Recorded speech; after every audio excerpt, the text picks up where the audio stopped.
Welcome back to Drawn to Darkness, a sometimes weekly, sometimes bi-weekly podcast where we discuss our favorite horror and true crime. If you are fascinated and appalled by the dark history of our past, we're here for you. My name is Annie, and I'll be introducing Caroline to my favorite horror movies, podcasts, TV shows, and books. And my name is Caroline, and I'll be doing the same from the true crime side of things. Minor correction from last week. In our Grey Gardens episode, I called Jerry Ricky just once. His name's Jerry. I don't know where I got Ricky. There's something similar about those names, I guess, in my head. But that's all. I always think of Ricky from My So-Called Life with Ricky, so I would not have. But maybe Ricky Bobby. Yeah, Ricky Bobby. Ricky Martin is probably who I think of. Oh, yeah. Okay. So I want to start by asking you a question. Have you ever, or would you ever, take part in medical research, like a scientific experiment or some kind of clinical trial? No, I think because I don't have enough self-discipline. My grandmother apparently donated her breast milk. I definitely had way more than I needed, and I thought about it, but it was like,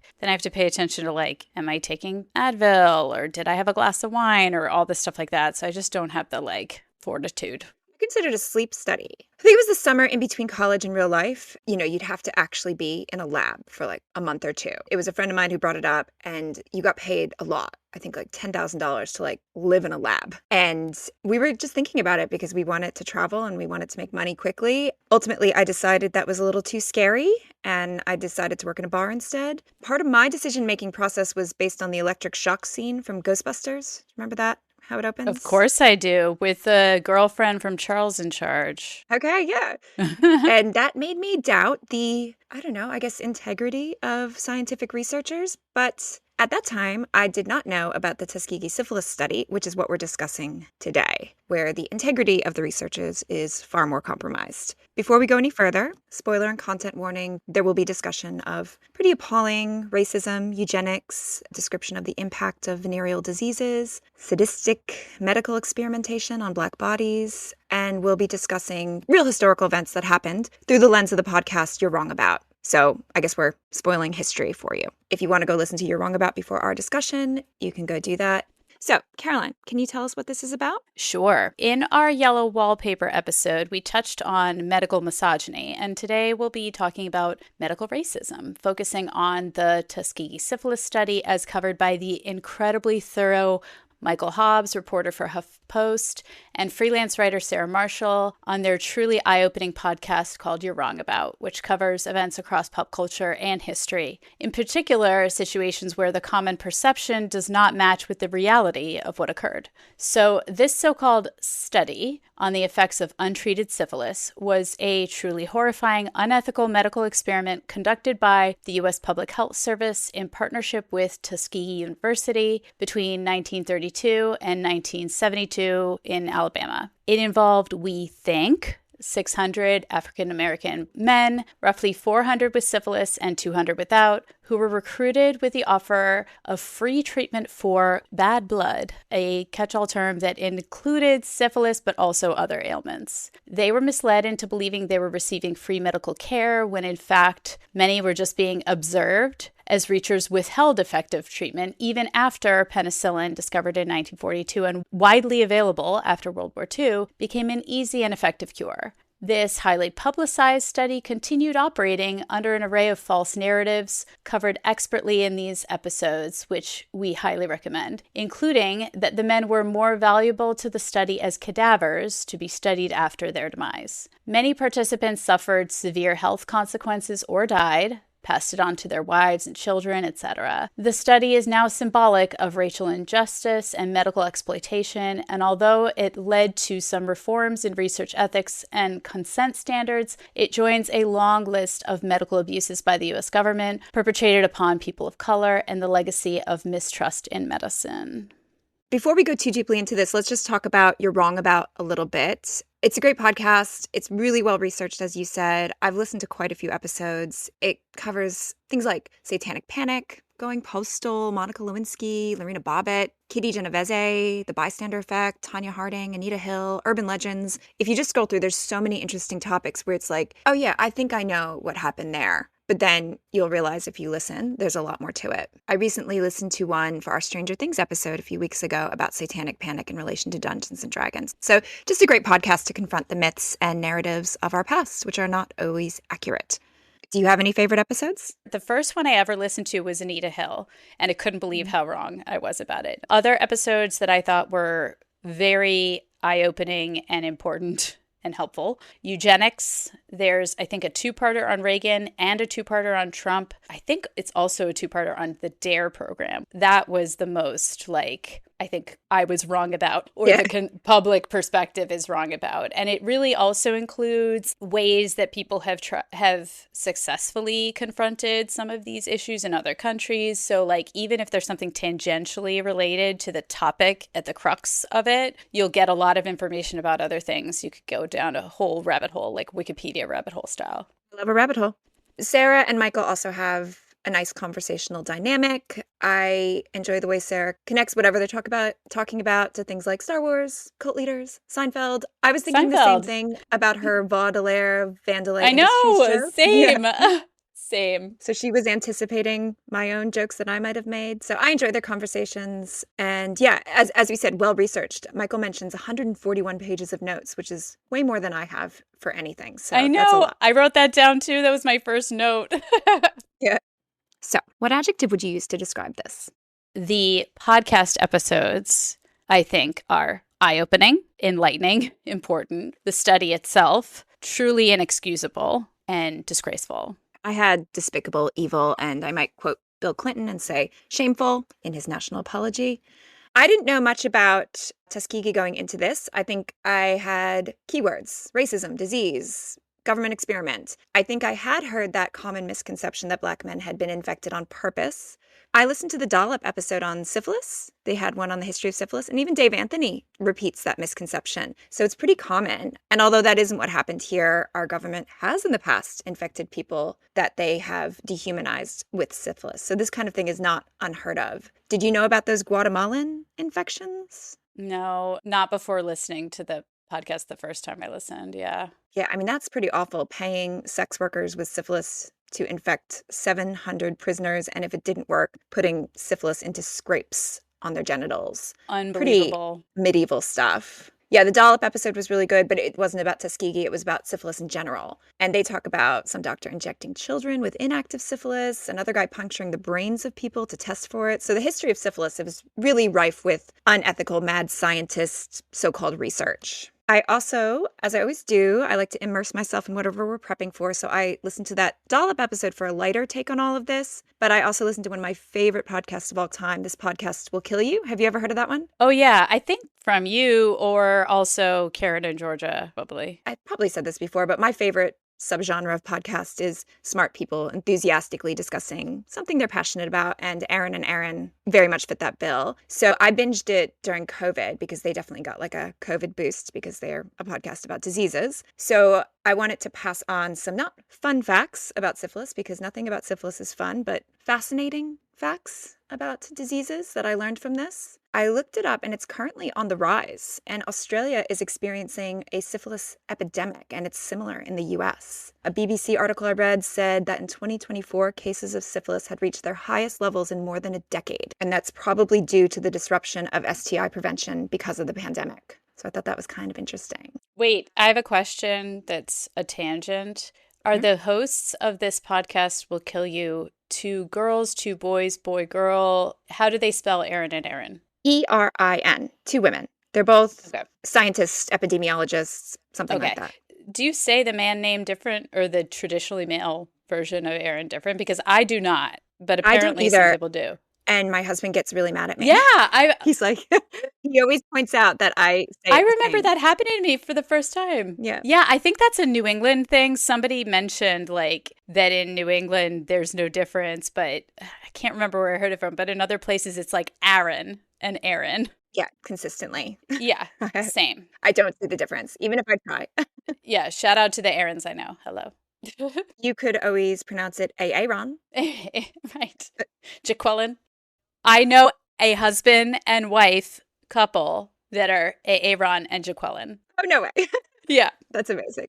All right, so bit of history. I don't know about you, but I associate this disease with medieval times and madness. And it has been around for a very long time, first identified in 1495, not long after Christopher Columbus and his crew returned to Europe after raping and pillaging the New World, most likely bringing it back with them as part of the Columbian Exchange. That's still kind of debated. Like, some people think it was in Europe before, and perhaps symptoms were misidentified as other diseases like leprosy. But I think some genetic testing supports that it came from South America. Well, that was an interesting part of this podcast as well, the whole element of people from different countries calling it the German disease, the Spanish disease, like just the whole element of those people over there who are different, it's their fault that we're sick, which is a thing that has never left us. The stigmatization of diseases, the way one group always manages to blame some other group, that's really demonstrated by that list of names. But as you said, this still happens. You see this with HIV in the 80s. We still refer to the 1918 flu pandemic as the Spanish flu, and it probably originated in American military bases. So I think that's one of the deeper horrors of this. Like, a disease can come for any of us, and it shouldn't be associated with morality or othering. I guess nobody wants to take credit for a sexually transmitted disease that causes boils and your nose to rot off, because that's what it did in the beginning. Hey, maybe some of those villains you mentioned that have no noses. That's why they have no noses. And maybe that's why they're mad. So true. Yeah. Syphilis is the one where they would shoot mercury up a penis, right? It rubs the mercury on its skin, right? They would do mercury rubs. So, and have a belt around you to make sure it stayed there. So yeah, not a great solution. A Ranker article I found listed a bunch of famous people who had it or may have had it. There's a lot of revisionist history in terms of diagnosing people after the fact, but I think Al Capone definitely had it. Some people theorize that Hitler's behavior could be explained by it. Lots of mad rulers like Idi Amin, perhaps Henry VIII. Many believe Abraham Lincoln passed it on to Mary Todd, who had a lot of symptoms later in life. Some people think Shakespeare had it, Oscar Wilde. It was pretty rampant. Shakespeare calls it the Neapolitan bone ache and the malady of France. And in several of his plays, they talk about a French crown. That refers to the sufferers losing their hair and, of course, blaming the French. Of course. Until penicillin, as we said, it was treated with mercury, arsenic, and even people were injected with malaria to induce a high fever that could fight it off. So not great. Throughout the centuries, it has become less virulent and deadly, but it is still obviously very harmful to our bodies. On This Podcast Will Kill You, Aaron and Aaron talk about how it's a corkscrew-shaped bacterial spirochete spread by sexual contact. And the problem is the sores are not painful or itchy, so you might not see them and you might not know you have them. So it can really go unnoticed and spread quite easily. It goes through several phases, primary, secondary, and tertiary, I believe, or primary, latent, and tertiary. It's been called the great imitator because it can really attack anything, any organ. And it can cause madness or senility because it can pass through that blood-brain barrier, which is why it's associated with that. According to This Podcast Will Kill You, before 1945, 5 to 10% of psychiatric hospitalizations were due to syphilis, which I thought was a pretty shocking figure. Sorry, are you talking? Because you're muted. No. Okay. Only my expression. I know this is audio medium, but Your expression is so appalled. I had a scrunchy face. It was a grossed out scrunchy face. So we won't go into all the nasty details here, but if you want to know more, listen to that podcast. And I do think the symptoms of what people in the various stages of syphilis experience is important because it's what these men involved in this study were going through, especially post-1945 when penicillin became widely available and could have miraculously cured it. And it still works today, penicillin. No resistance, which is amazing because a lot of other bacterial infections have become resistant to the antibiotics we use. Okay, let's talk about setting. From 1932 to 1972, just after the Great Depression, Jim Crow era, Macon County, Alabama, which is majority black, 82%, many of whom were earning just $1 a day. This was a time of lynchings, as Michael mentions, 13 confirmed lynchings in Alabama. And he outlines the lives of sharecroppers. And his description really reminded me of the recently released absolutely fantastic horror movie Sinners, which is set in Mississippi, but has that similar backdrop of poor sharecroppers, debt slavery, and racism. Have you seen it yet? No. We will cover it at some point. It's very good. As is often the case, where people, because of their income, don't have access to medical treatment, there was a lot of disease amongst this population, including a high incidence of syphilis, which was racistly attributed to moral inferiority instead of systemic poverty. So let's talk about the study. there are so many pieces that this podcast covers about this study that some are recurring themes, right, that we've talked about, like the sunk cost fallacy, et cetera. So you mentioned penicillin still being effective and being widely available. This sense that people were saying, well, if we stop now, it will have been for nothing. We've already put this much time and effort into it, and we'll never have this opportunity again. And acknowledging ethically you could never get away with starting something like this at a certain point, and that we have to continue with it for that reason. So there's all those elements of it which are just mind-boggling. I think what I kept coming back to was all of the effort that was made to ensure these people don't get treatment, even though they couldn't fully ensure it. So like sending out notices to their local doctors to make sure they don't get treatment, some of whom may or may not have gotten it anyway for some other reason. All, preventing people from serving so that they don't find out through taking a test when they're about to enlist that they have it. Even with all these efforts, it's not actually even a good study because they couldn't even keep track of how many people and all of these different tangentially connected elements to it that make it a really imperfect and poor medical study to begin with. It's all even a house of cards. Like it's built on nothing. Well, yeah, it's pointless because syphilis had been around for hundreds of years. They know what it does to the body. They discovered that untreated syphilis is bad, right? So there's a pointlessness to it. It's bad science. I mean, I support a lot of students with their year 11 and 12 science experiments. And I'm not a science teacher, but I support them with the English communication aspect of it. And, we talk about this to death in science in high school: reliability, validity. What are you doing with your sample size? Are you controlling your variables? And I'm talking high school kids. They're not experimenting on people, right? But even if they're working with microscopic organisms, they have to acknowledge potential ethical and safety concerns. So it's such a bad study in so many ways. And obviously, aside from the pointlessness of it and the bad science of it, it is super, super unethical. An observational study is not inherently evil, but the intentions and underlying assumptions, I think, are very flawed. They believe that syphilis presented differently in Black people, and that was because of eugenics and that perceived superiority of the white brain. So they thought, okay, well, white people's brains are so much more advanced, so it's going to go after our nervous system, but it's going to go after the hearts of Black people. So there's that underlying belief in inferiority that prompted the study. And other than that, it's just like, even if you take the racism out, right, which you can't, they lied to them. They drew them in with promises of treatment. They did not get consent. They did not inform them they had syphilis. They stopped them from getting treatment. So yeah, there's so much that makes this highly unethical, highly racist, and, just despicable. I don't understand how people convince themselves that they were acting ethical. I mean, I think there's some interesting people in here, like the nurse whose name I didn't write down. Yeah, her intention on treating the people who are participating in the study like humans and with respect and dignity. And also, it seems like there's evidence that in some cases she did try to protect them or help them or aid them in some way. I can understand where she had an element of like, this is going to happen with me or without me, and I can be more helpful being involved than I could if I wasn't involved. But I don't really understand the gravitas and the balls of publishing articles about what you're doing and just being like, yeah, it's cool, and calling them volunteers when you know they're not volunteers and still feeling like you're justified. Yeah, in some ways it's like the designers of the study are so racist they don't even think they're racist. Right. Like they're not even hiding it. So just how ingrained those views are that they have. I think the name speaks for itself, the Tuskegee study of untreated syphilis in the Negro male. They wanted to see what happened if you didn't treat it, even though there was treatment.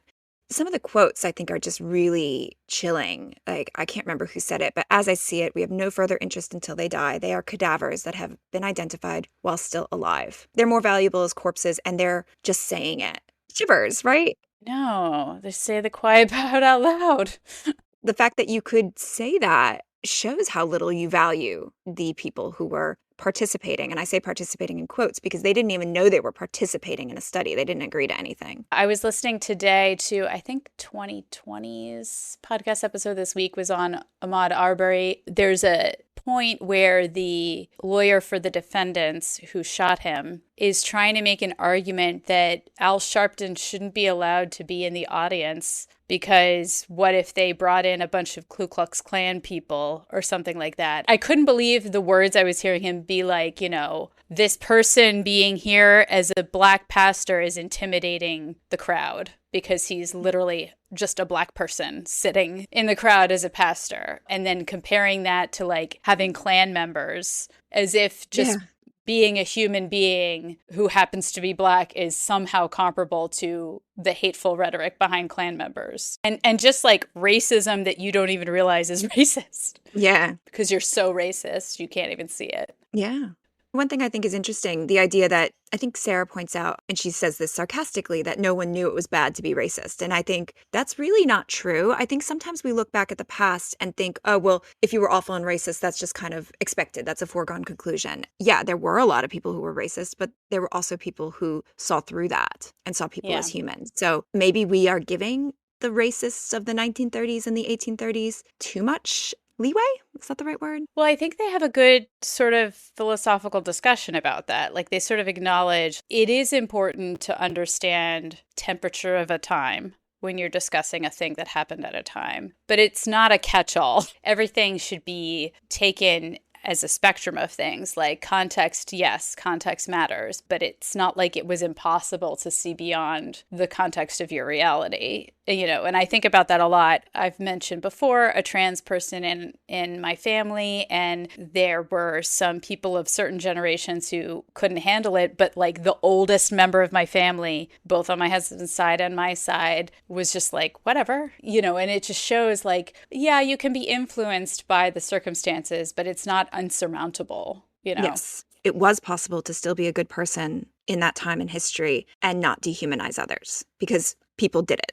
The doctors mentioned, so we've got John C. Cutler. He was involved in the deliberate infection of Guatemalan prisoners in the 1940s, so not a great resume item. His letters reveal that he thought he was at war, and I do think that's interesting. The idea that you're at war with a disease, you think you're doing God's work, reminds me of Dr. Brenner from our Stranger Things episode, how he's justifying really unethical treatment of his participants. Also, I think I'm flashing back to Jason in our Stranger Things episode. The idea that when you think you're a hero and you think you're doing the right thing, you're willing to make things fit your viewpoint and you're willing to allow collateral damage if you think you're a hero, if you think you're fighting a war. Absolutely. I mean, this choice was inspired by Stranger Things and the medical experiment element to it. And there was so much of that, especially when Dr. Brenner keeps holding on to, it's like, it's too late for this study to still be successful. And they just keep holding on to what they think is the right thing to do, even in the face of all the evidence that's like, you've clearly caused a lot of suffering and pain. Yeah.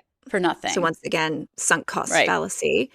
We've come this far, but sometimes you need to know when to GTFO and step back and consider, why are we still doing the things we're doing? Is it because we've just always done it that way? Should it be continued? And it shouldn't have been. There's another element of that, as we were talking about the validity of the study in general from a scientific perspective, as well as this whole concept. Michael makes a really great point of like, objectivity is not the only concern of a society, right? There's this sense that if you strip it of the emotional elements to it, this was a study to understand the effects of syphilis on these, quote, cadavers who were identified while alive. And the thing is, in a society, that is not the only piece that syphilis would impact. As you said, it causes mental issues. There's all other physical sort of ailments. It spreads. There's all these other elements to it of how it could impact the world at large that are not being considered here in the false narrative of for science. I think it's interesting the people involved. We've got Vandelay,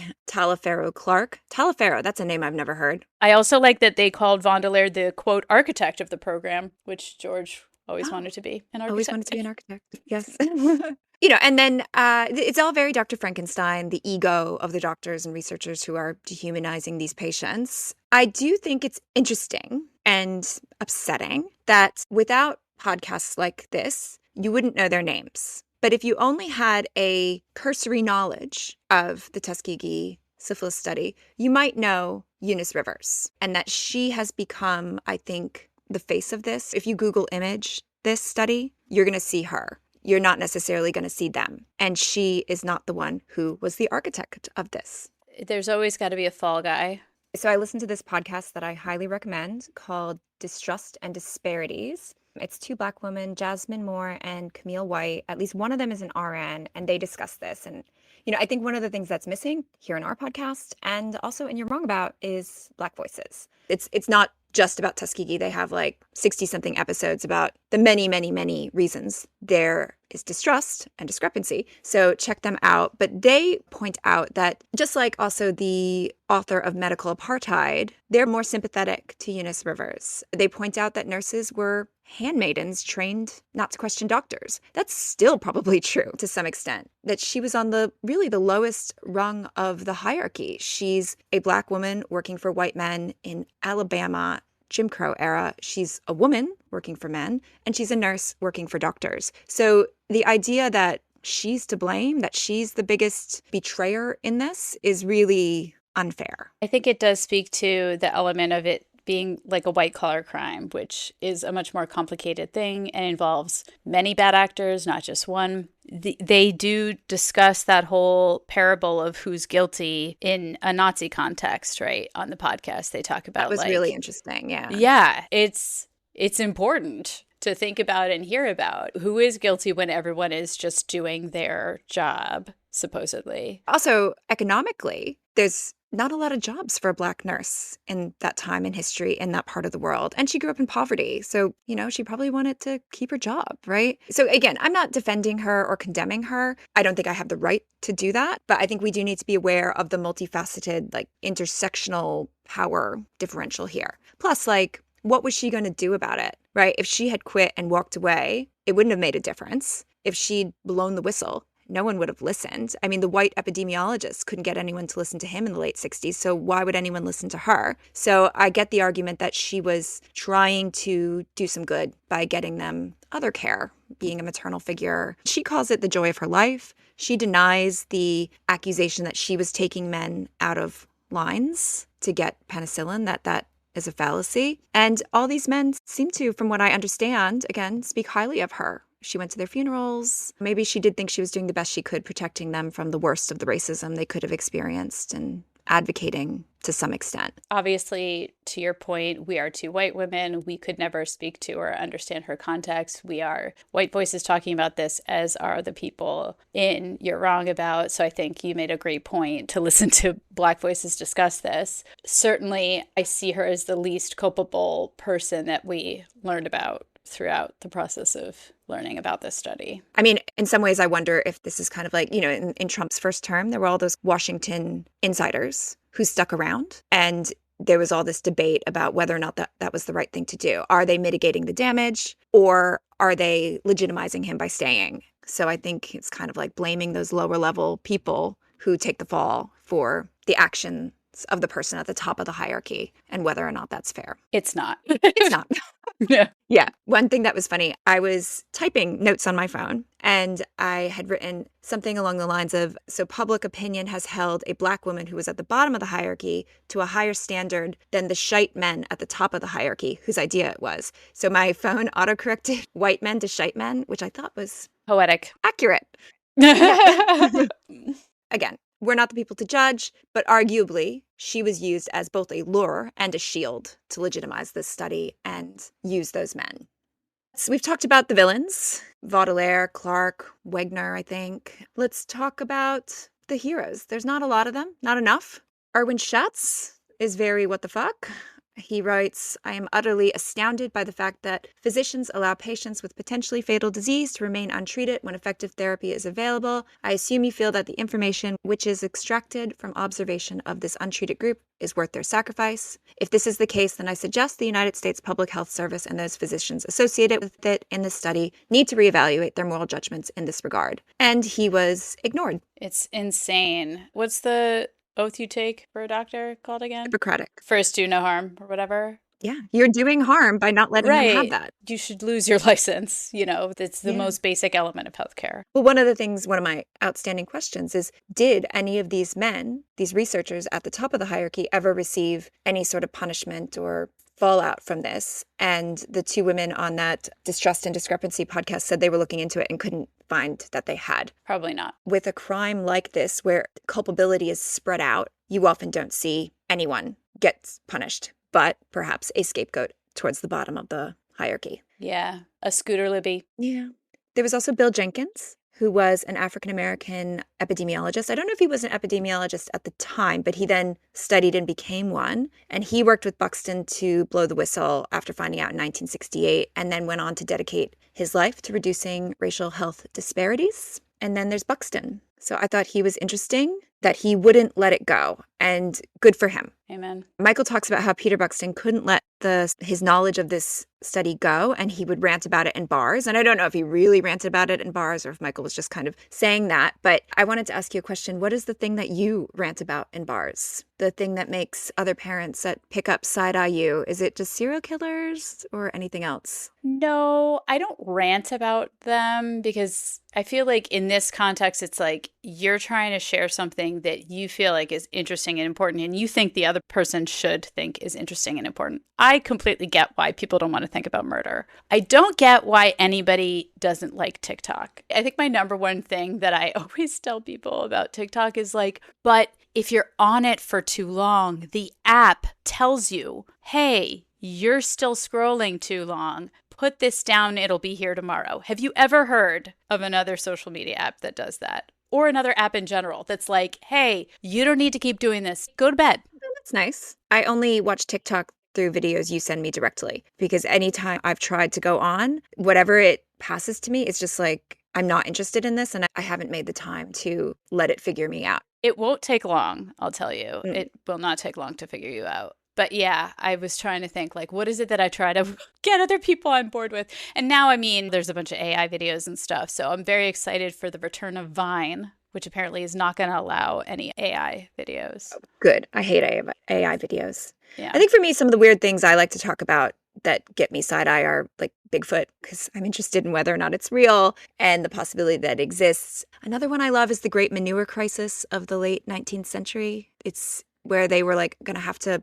potentially abandon cities like London and New York because the horses were pooping, and you need horses and carriages to remove the poop, and it was just growing. And I just find that story really interesting because I talk about it a lot in class, because the solution to it ended up being the cause of our current problems, because the car. We don't have horses pooping in cities anymore. But the car, which solved all those problems, the need to potentially abandon these cities, ended up causing our current, or contributing heavily to our current climate crisis today. I like to bring it up because I think in some ways it still offers hope, because the crisis we see as insurmountable now could be solved tomorrow by some technology that we are not yet able to fathom. So it is something I end up bringing up a lot. I find myself talking about this weird historical thing. Yeah, my brother-in-law has often talked about how, like, it's definitely too late and countries are not going to get it together to prevent the rate of pollution. But he has faith that someone will come up with something that can save the planet, a new technology or something. Let's hope so. I have hope.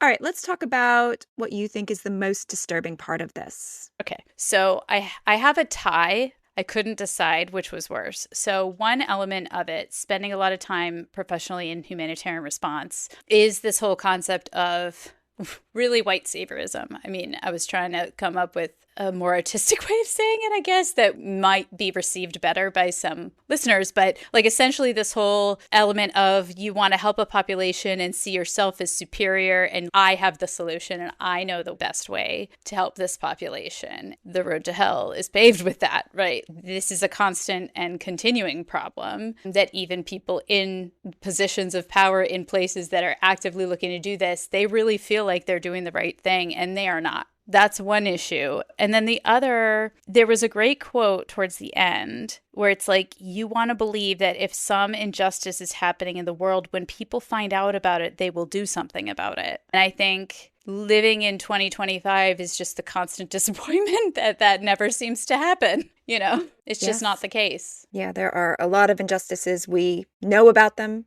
I'm sure there's some we don't know about too. Plenty. But yeah, nothing is happening. I mean, for me, the most disturbing part was just the obvious. Penicillin was discovered, available, and they didn't give them access because they're more valuable as a cadaver. My grandfather spent like 5 years or something in a hospital with tuberculosis, which also became treatable after the discovery of antibiotics. He thought he was going to die, right? And then he went on to get married and have kids because the treatment was made available to him. He wasn't studied just to see what would happen because we know what happens with tuberculosis. So yeah, the study goals and the way it started were not great, but not providing treatment when it was available, allowing them to spread it to their partners, their families, their children. That is very, very despicable for me.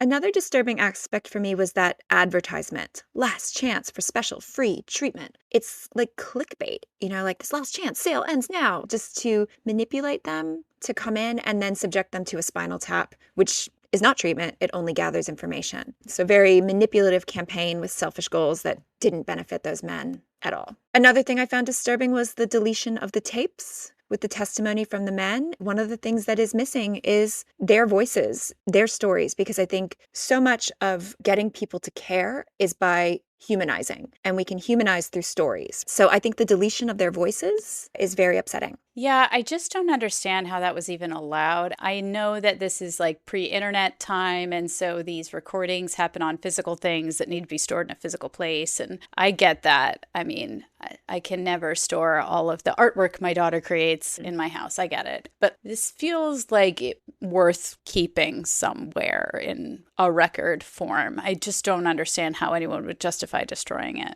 And the justification was protecting Nurse Rivers. So I do wonder, what did she say that might have been incriminating that they were trying to protect her from? But as is pointed out in medical apartheid, that also robbed her of her voice and her chance to defend herself. Mm-hmm.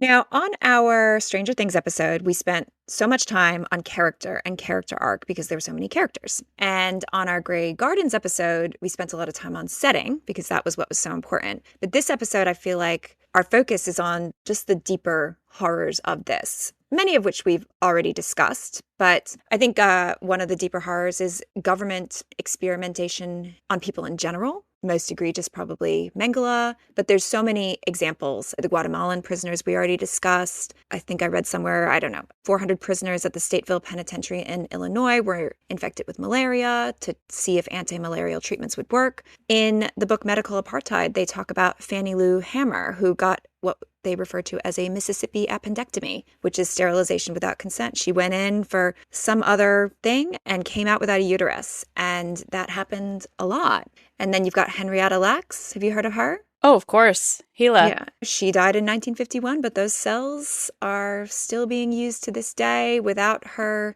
consent or even knowledge. So there's a book about it, The Immortal Life of Henrietta Lacks. I've never read it, but it's sitting on my shelf, ready to go. I just haven't gotten around to it yet. There is a sense, there's some messages in this country where I am that racism was solved because we had a black president, and that we don't need to talk about these things that happened because they're over. First of all, it's quite presumptuous to assume they're over. But also, I think your point about recognizing the systemic elements that have created circumstances where some people are better off than others, that is an important thing that people be aware of and understand and acknowledge, because these things did not happen so long ago, and there's so many examples of them that work together to make it impossible to pull yourself up by your bootstraps, etc., for so many communities, which, by the way, it's not even possible to pull yourself up by your bootstraps, so I hate that saying in general. But like, I hate that saying. Growing up learning about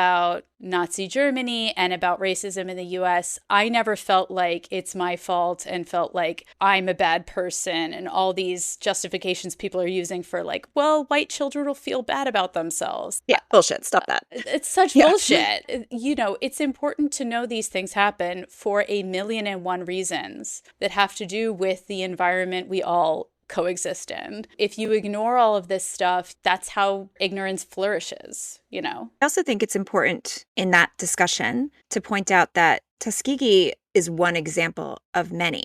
And I Totally. think a lot of people point to that as, oh, well, this was the bad thing, as if it wasn't the culmination. And well, no, I shouldn't even say culmination because it's not the end. These sort No, of it's things not. continued. And that book, Medical Apartheid, I listened to about half of it. It's 19 hours long. I'm at about hour 9. As I was listening, I found myself wanting to write down like statistic after statistic, quote after quote, disparity after disparity. And I had to remind myself, we're actually not covering that book, but it does place this in a context that I think is really important.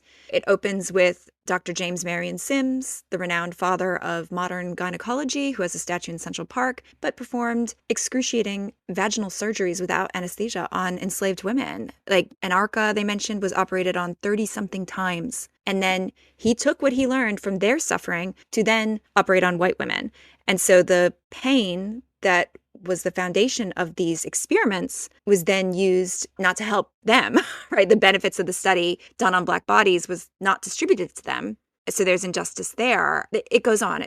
It talks about scientific racism, eugenics, these false ideas that like Black bodies were impervious to pain, and the history of putting people on display, like the Hottentot Venus, grave robbing for dissection. And it draws this line between slavery and the display of Black bodies in like zoos and circuses and surgical theaters and lynching photos to the objectification and dehumanization that led to a climate where the Tuskegee Syphilis Study seemed acceptable. So it's not an aberration, it's a pattern. 1,000%. And I highly, highly, highly recommend that book. I've learned so much from it. Oh, and another thing that I learned from it, one of the horrors of this is that they offered these men burial to cover the cost of their burials. Now, they would take that both because they were poor, but also they wanted to not end up in a potter's field, right? Because if you ended up in a potter's field, that was where historically people went to dig up bodies and take them for dissection. So the irony here is that perhaps part of the reason they agreed to this was to actually avoid ending up on that autopsy table. So insane. Do you have a plan for your body? Honestly, I don't care. Yeah, same. I remember once we had this book of questions as a kid, and I think it asked the question about would you care if your body was just like left in the forest? And I remember being like, I don't care. But my mom, who's very Catholic, was very upset by that idea. So I don't know. I don't know if I'm why I feel that way, but it doesn't bother me. I think I want my organs to go to somebody to help, things like that. So yeah. This is just like a meat vessel, in my opinion. I just want it to be useful. That would be great. And I don't really care what happens after because, like, I don't see me and my body as being the same. Although it is the same while alive. So I'm not saying I would be like, it's fine if I was supposedly voluntarily signed up for a study. And, it's easy for us to say without this history of experimentation on bodies like ours to be like, I'm okay with it.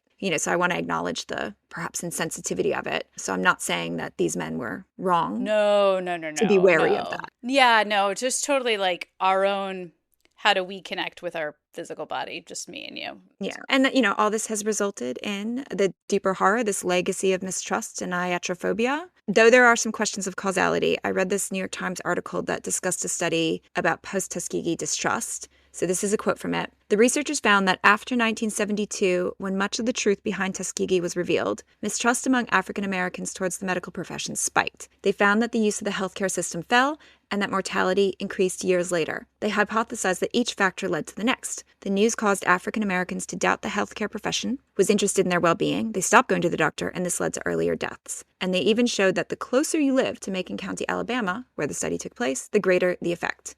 And, the writer talks about, like, there's flaws in this study, but he concludes basically what is being said in this medical apartheid book, that mistrust in the healthcare system has multiple factors. It can come from huge lapses in ethics, like the Tuskegee study, but it can also come from the daily ways in which the system treats people differently than others. It can come from small missteps in the interpretation of results. The causes of the disparity we see are systemic and would probably exist without Tuskegee. So it's again just pointing out it's more than this. It's so interesting because I feel the opposite than the way I think the U.S. government does and police departments do. If I'm in a situation where I'm learning about something that occurred and people didn't do the right thing or they made a mistake, human mistake, inhuman mistake, which this study is inhuman mistake, but it runs the gamut. If people just keep insisting they did nothing wrong and they're infallible, that just makes me never trust anything. The fact that police departments will double down even when it's shown that inappropriate conduct occurred and a person who should have been jailed was jailed, etc. That just makes me be like, I don't ever believe you because you can't even admit when clearly you're wrong. The effort to be like, we were all acting in good faith and race had nothing to do with it and blah, blah, blah, that insistence just doubles my opinion that they can't be trusted as a white person. Yeah. So like, of course you wouldn't believe it as a Black person who has sees evidence constantly of racism in your daily life perpetrated by your government. One quote I heard somewhere was, we shouldn't be putting it on Black people to trust the system. We should make a trustworthy system. Trustworthy. Yeah, totally. Yeah. Another discussion I found interesting was the slippery slope of morality that Michael describes into unethical behavior, that often it's small steps. A deeper horror is how easy it is to perhaps become a John Cutler or a Baudelaire. Like, most of us don't think we're capable of evil. We think we'd never just follow orders if we were asked to do something horrific, that we'd be joining the resistance. Most people just adjust their morality to protect themselves and their view of themselves. And it reminded me of this book of, I can't remember what it's called, Louis de Bernières, who wrote Corelli's Mandolin. Do you remember that movie book? It was one of my favorite books for a while. But he also wrote a trilogy. And the first one is called The War of Don Emmanuel's Never Parts. And there's this one part of it that has always stuck with me. I must have read it like 20 years ago. But there's this character who's basically like a normal soldier or like a bureaucrat in the army. And he's given the job of overseeing this prison. And it's this slow, slippery step to him becoming this sadistic torturer and jailer. It doesn't start that way. And it's just always something that stuck with me. Oh, here's my Macbeth reference.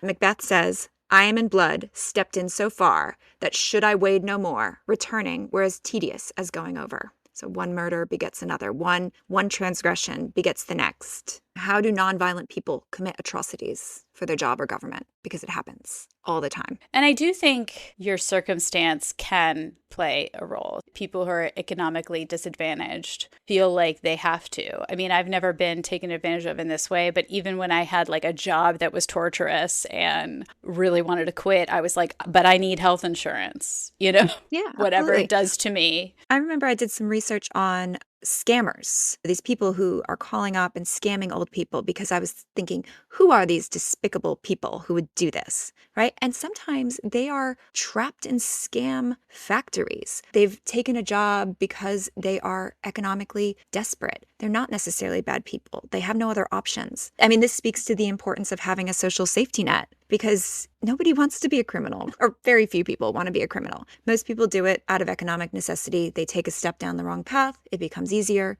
And there you have it. Yeah. And we come back to, I think early on, we mentioned ever after and the ever after quote early on in our podcast journey. Okay. I was like, did we talk about that today? No. That is from Sir Thomas More, Utopia, when she says, if you suffer your people to be ill-educated and their manners to be corrupted from their infancy, and then punish them for those crimes, what else can be concluded except that you create thieves and then punish them? Or I don't remember the end of it. Thank you, Cinderella. Thank you, Ever After, the best historical fiction. I just said nonfiction. It's fiction. Yeah. Sarah also makes a great comment about, like, which is a point I'd never thought of before. Like, they would never call the Death Star the Death Star. They would call it like the Hope Star. Yes. All these things work together to provide an environment where things like this can occur. I think another deeper horror just about syphilis in general is how women have been blamed for it throughout history. In the Dollop episode, they said something about like 18,000 women who were sex workers were detained and institutionalized for potentially having syphilis. It was called the harlot's disease. The word venereal comes from Venus because you get it from women. And it's like, you know what? It does take two to tango here. And who's seeking out the sex workers, right? 1000%. I always get so frustrated that the sex workers get arrested and the Johns don't. I don't really understand that. Also, we've talked about this already, but the stigmatization of diseases, the association with some kind of moral transgression throughout history, it's been attributed to as God's punishment for bad behavior. And if you are saying, well, you deserve to have this disease because you've done something wrong, it's just, again, easier to dehumanize the victims of it. And the reality is, it's a contagion. It can come for any of us. Another deeper horror is the dangerous combination of racism plus capitalism. If you are using racism to justify dehumanization, then you can profit off of them.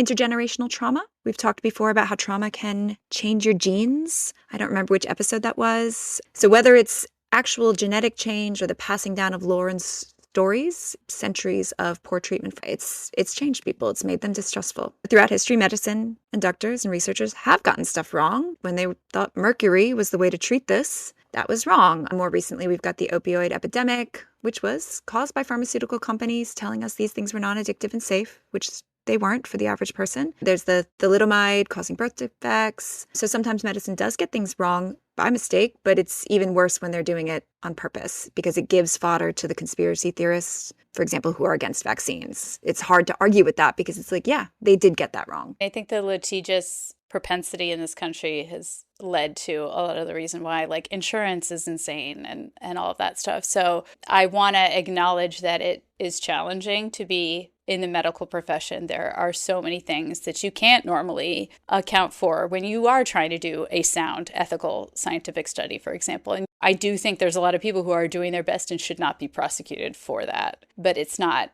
an excuse for immunity in all things. Another thing I found disturbing was the lack of empathy by people in charge in general. So I found this New York Times article, and I want you to tell me when you think this article was published. I mean, it could be yesterday, but go ahead. Bad blood is as contemporary in its implications as yesterday's Medicaid rollbacks, today's food stamp cuts, or tomorrow's definition of the truly needy. When do you think that was written? Reagan? It's 1981, but it could be yesterday. Yeah. This will be released sometime in December, but we are just coming off the end of a shutdown when a lot of people who relied on SNAP lost access to food, and there was no empathy for them from the people in charge. And people will still lose access to Medicaid and Medicare. Yeah. All right. Do you have questions, criticism? I really think this podcast is great. I know we're talking about the study in general, but I do think this podcast is incredibly thorough.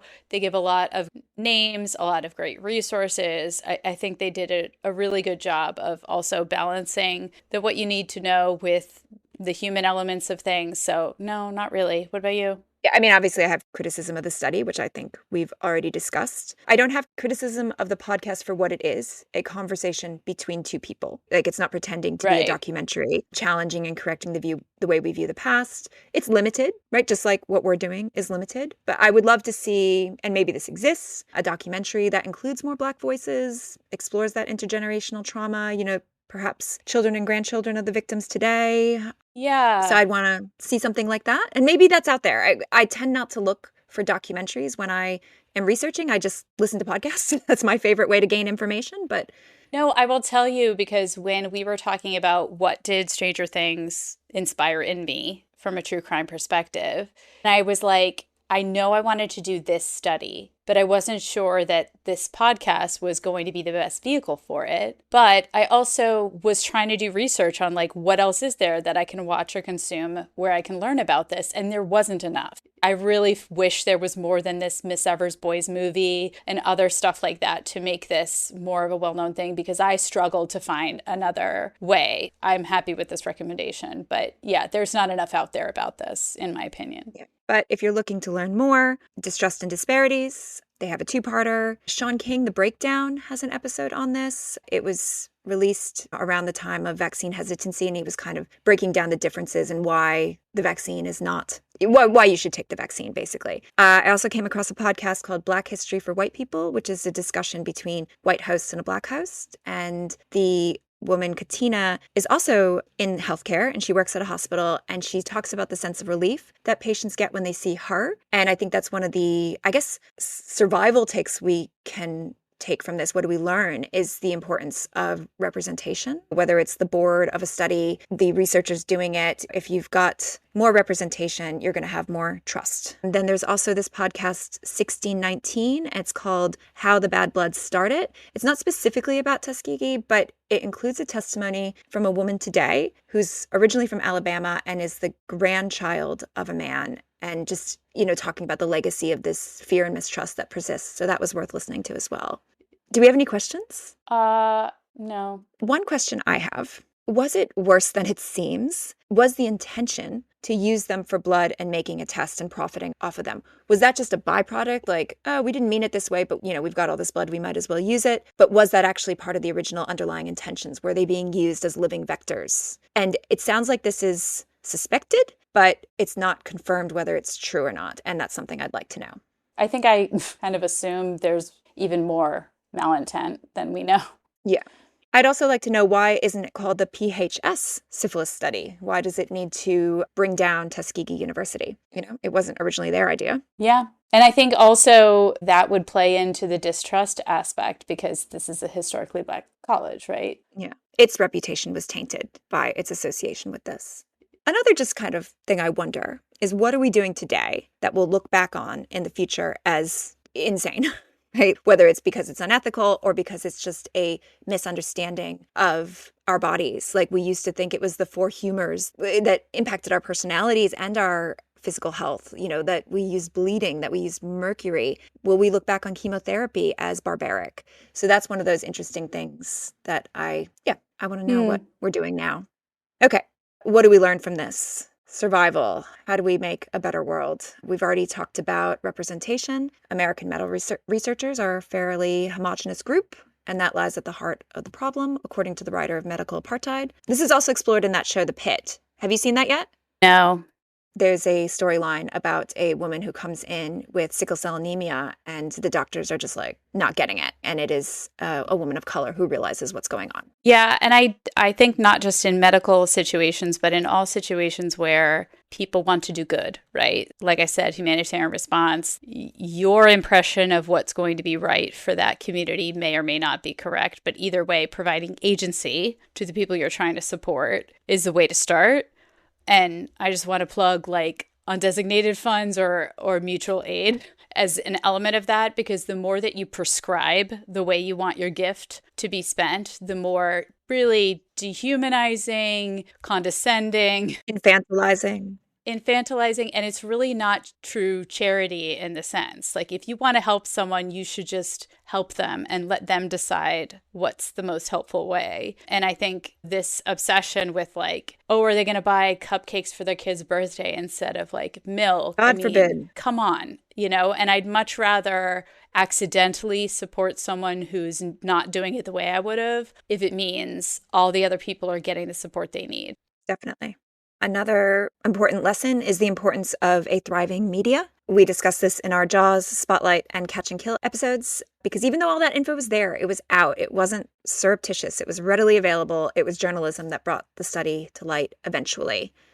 And go get screened if you're sexually active. Syphilis is on the rise. Right? Don't be afraid of the stigma. Find out, take care of it. So true. All right, palate cleanser. Okay, so for my palate cleanser on TikTok, there is a new handle that I found called Max Rebo Productions. Any Star Wars fan will know how to spell that. Basically, it's somebody taking all the classic Star Wars toys, setting it to audio from other movies like Karate Kid or Home Alone, like all these random movies from the 90s, these classic scenes, My Cousin Vinny, stuff like that, and just having the Star Wars characters play it out. It's really lovely. That's so cute. That sounds super fun. All right, homework. I really struggled with what to choose for our next horror choice, because after our Grey Gardens episode, I was like, weapons, because Aunt Gladys wears headscarves. That reminded me of Little Edie Beale.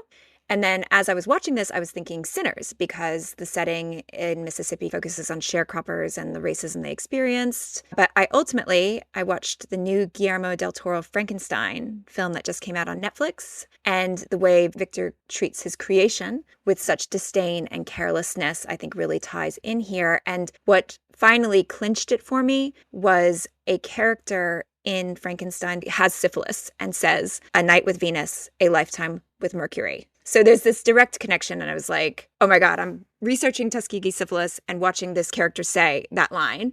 Unless you're willing to grant me a Sinners, Weapons, Frankenstein horror triple hitter? No, but I am very excited to see Frankenstein. Like, I've heard really good things about it, so I'm very excited. We will cover both Sinners and Weapons at some point, too. Okay, so watch Frankenstein. It's on Netflix. It's fantastic. Read the book too if you have time. But in between this episode and Frankenstein, it's Christmas. So we are going to read for the first time for me, A Christmas Carol by Charles Dickens. I mean, it's something that we all know so well, but I haven't actually read it. All right. So, do you have any recommendations? Yes, I have a lot. The first and foremost, I want to say, I know that I mentioned before that I was inspired and motivated by Amanda Jacobson from Wine and Crime and Passages podcast to look into anti-racism coaching. I was messaging with my former anti-racism coach today just to make sure she didn't mind if I plugged her. Her name is Makita Pennycook, and we'll include her information in the show notes and stuff like that, but highly recommend. I did it over Zoom with her during COVID and everything like that, so it really doesn't matter where you are. She's great. From her, I learned about a podcast called Seeing White. Episodes 1 through 3 were part of the initial part of getting to know her, and I don't want to give away all her secrets. There was a lot of stuff that she introduced me to that I really credit with a lot of my perspectives today and opening my eyes. I also want to recommend anything by Dale Hewley or Ta-Nehisi Coates. They are incredible books. Surrender White People, Between the World and Me. There's a lot of great information you can get from hearing Black voices discuss these issues. I already mentioned the You're Wrong About episodes. I also wanted to mention there's a podcast, Sounds Like a Cult. I think we've mentioned before. They had an episode on nonprofit that really helped me also kind of wake up my eyes to the humanitarian response, kind of institutional, potentially unintentional racism that I was experiencing in that. So yeah, that's kind of it for me. Okay, well, the podcasts I've mentioned, Black History for White People, Distrust and Disparities, Sean King, The Breakdown, the 1619 podcast, and I highly recommend the book Medical Apartheid, which is sourced in this. If you subscribe to Wondery, you can access American Scandal season on the Tuskegee Syphilis Study. So the first episode is free if you want to check it out. As I said, if you want to learn more about syphilis in general, there's The Dollop, and this podcast will kill you.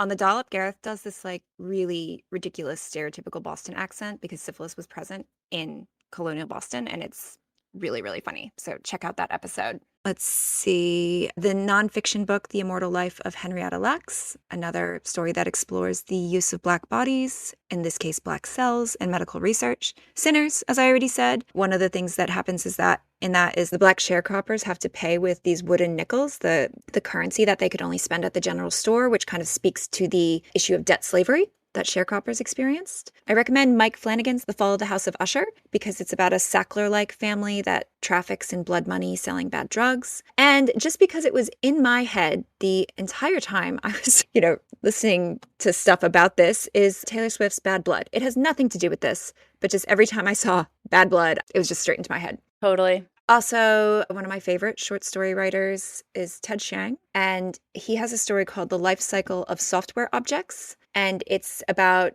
dehumanization, what people are willing to do to digital pets that are actually sentient. It's futuristic and sci-fi, but it's really interesting. And Westworld is along the same lines, like what people will do to beings that they see as less than human. That's it for me. Anything else you want to talk about? Also Seinfeld. Vandelay. Never a bad day. Never a bad day.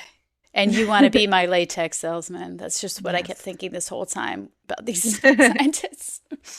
All right. Thank you for listening. If you have any feedback or any recommendations you want to make, please contact us at drawntodarknesspod@gmail.com. You can also find us on Instagram or Facebook. Write a review on iTunes. Most importantly, tell a friend. Word of mouth is the best advertisement. And if, like Shirley Jackson, you delight in what you fear, join us again in 2 weeks here at Drawn to Darkness.